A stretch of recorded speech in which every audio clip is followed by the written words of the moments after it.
So Tim, come here first of all. We've heard about the Heartaches, your boy band, which of course is not your boy band, it's a cricket team. Tell us how that came about. What, the Heartaches? Yes. Well, nobody picked me for their team, and I thought I'll form my own team. Good idea. And it was very successful socially, not so successful on the field. But we had our first match in 1973 against William Heath's Gentlemen, and we lost. And we've now played 683 matches, and we've won about half of them. No, we haven't won half. We've won a third, drawn a third, lost a third. It's been one of the most important things in my life, much more fun than showbiz, and I'm really not very good at the game. And if I were good at it, I don't think it would have worked, because I can go out there and try hard, and I hardly ever get any runs or take too many wickets. If I was good and scored 100 every time, nobody would play with me. No. So if you want to form a cricket team, don't do it if you're good. Only if you're Is that Bob? crap.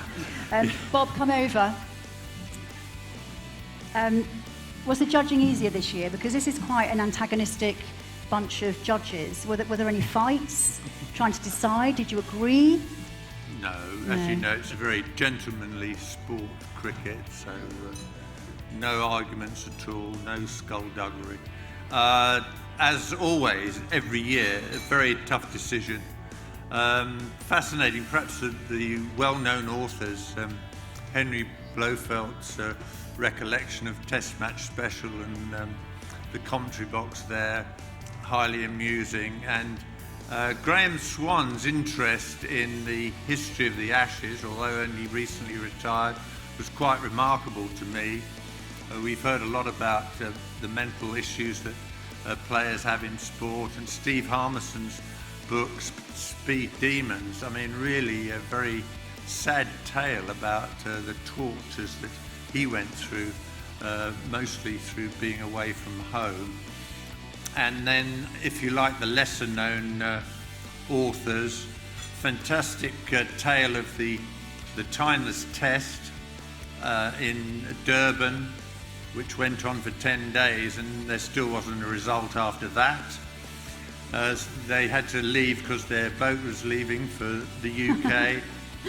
And the Patrick Eagers' book about his year photographing in 1975 with that iconic shot of Jeff Thompson delivering the ball. I don't know why. We can't find a fast bowler in this country these days. I don't know why they're not all taught to bowl like Jeff Thompson, the best action I've ever seen in my life. And an amazing tale. I mean, it's very pertinent that we're at Lord's, the only man ever to have cleared the Lord's Pavilion, hitting the ball over the famous old pavilion here.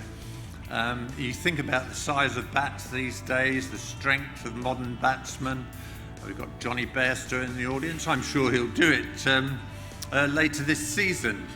But the book about this evening. the bit about Albert Trott hitting the ball over the pavilion. The research that went into that book by Steve Neal was absolutely extraordinary. So a great array of half a dozen brilliant books on cricket. Okay, well tell us who's won it then. Got the envelope? The winner is, it's a bit confusing because two of the books have the same name, Over and Out, but it's Over and Out by Steve Neal about Albert Trott, the man who cleared the Lord's Pavilion.